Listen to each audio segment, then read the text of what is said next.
All right, let's be real for a second. I want to give you the best possible clean, like the kind where you walk in and think, whoa, I didn't even know my place could look this good. But here's the secret, it's a team effort. Now, I'm not saying you need to scrub the floors before I show up. That's my job. But if you want to get the most out of your cleaning service and have me spend more time on the deep stuff, there are a few things you can do that make a huge difference. First up, declutter. Pick up clothes, shoes, and random bits from the floor.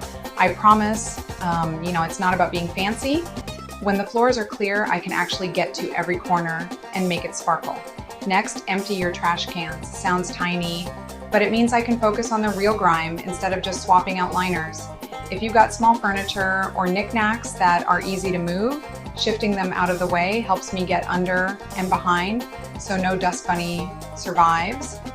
And trust me, it's not about making my life easier, it's about making your results better. I want you to see what a difference a little teamwork can make. So if you can clear a path and tackle the little stuff, I'll handle the rest. And together, we'll get your space looking better than ever. Ready to see what we can do? Let's make your place shine.